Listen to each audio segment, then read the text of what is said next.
ಆರಂಭದಲ್ಲೇ ಜಪ್ಪಿನ ಮೊಗರಿನಲ್ಲಿ ಕೃತಕ ನೆರೆ, ಅಂಗಡಿಗಳಿಗೆ ಹಾನಿ, ಶಾಶ್ವತ ಪರಿಹಾರಕ್ಕೆ ಆಗ್ರಹ.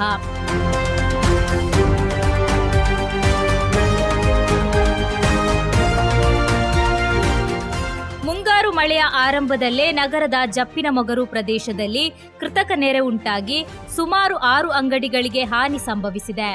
ಒಂದೆರಡು ದಿನಗಳ ಮಳೆಯಲ್ಲೇ ಶಾಲೆಯ ಸಮೀಪದ ಪ್ರದೇಶ ಜಲಾವೃತಗೊಂಡು ಅಂಗಡಿಯೊಳಗೆ ನೀರು ನುಗ್ಗಿ ವ್ಯಾಪಾರಿಗಳಿಗೆ ನಷ್ಟ ಉಂಟಾಗಿದೆ. ಪಕ್ಕದ ತೋಡಿಗೆ ಮಣ್ಣು ತುಂಬಿ ನೀರಿನ ಸಹಜ ಅರಿವಿಗೆ ಅಡ್ಡಿಯಾಗಿರುವುದೇ ಸಮಸ್ಯೆಗೆ ಕಾರಣ ಎಂದು ಸ್ಥಳೀಯರು ಆರೋಪಿಸಿದ್ದಾರೆ. ಪ್ರತಿ ಮಳೆಗಾಲದಲ್ಲೂ ಇದೇ ಸಮಸ್ಯೆ ಮರುಕಳಿಸುತ್ತಿದ್ದು, ಹಲವು ಬಾರಿ ದೂರು ನೀಡಿದರೂ ಶಾಶ್ವತ ಪರಿಹಾರ ದೊರೆತಿಲ್ಲ ಎಂದು ವ್ಯಾಪಾರಿಗಳು ಅಸಮಾಧಾನ ವ್ಯಕ್ತಪಡಿಸಿದ್ದಾರೆ. ನೆರೆಯಿಂದ ಎಲೆಕ್ಟ್ರಿಕಲ್ ಹಾಗೂ ಗ್ಯಾರೇಜ್ ಅಂಗಡಿಗಳಲ್ಲಿದ್ದ ವಸ್ತುಗಳು, ದುರಸ್ತಿಗಾಗಿ ನಿಲ್ಲಿಸಲಾಗಿದ್ದ ದ್ವಿಚಕ್ರ ವಾಹನಗಳು ಮತ್ತು ಎಲೆಕ್ಟ್ರಾನಿಕ್ ಉಪಕರಣಗಳಿಗೆ ಹಾನಿಯಾಗಿದೆ.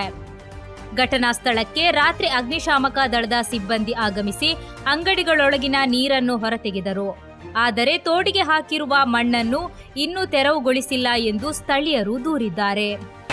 ಮೊದಲು ಈ ಥರದ್ದೊಂದು ಸಮಸ್ಯೆ ಇರಲಿಲ್ಲ. ಈಗ ಅಲ್ಲಿ ಮಣ್ಣಾದ ನಂತರ ಅಲ್ಲಿ ಎತ್ತರ ಇಲ್ಲಿ ಡೌನ್ ಆದ ನಂತರ ನಮಗೆ ಈಗ ಒಂದು ಕ್ರಾಸ್ ಮಾಡಿ ನಡ್ಕೊಂಡು ಬರಲಿಕ್ಕೆ ನಮಗೆ ಆಗ್ತಾ ಇಲ್ಲ.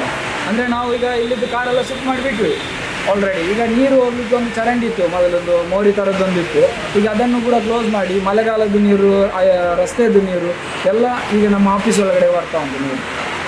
ಆದ್ದರಿಂದ ನಮಗೆ ಇದಕ್ಕೊಂದು ಪರಿಹಾರ ಬೇಕಾಗಿ ಕೇಳ್ತಾ ಇದ್ದೇವೆ ನಿಮ್ಮ ಕಂಪ್ಲೇಂಟ್ ಮಾಡಿ. ಮಹಾನಗರ ಪಾಲಿಕೆ ತಕ್ಷಣ ಸಮಸ್ಯೆ ಬಗೆಹರಿಸಿ ಶಾಶ್ವತ ಕ್ರಮ ಕೈಗೊಳ್ಳಬೇಕು ಎಂದು ಜಪ್ಪಿನ ಮೊಗರು ನಿವಾಸಿಗಳು ಹಾಗೂ ವ್ಯಾಪಾರಿಗಳು ಆಗ್ರಹಿಸಿದ್ದಾರೆ.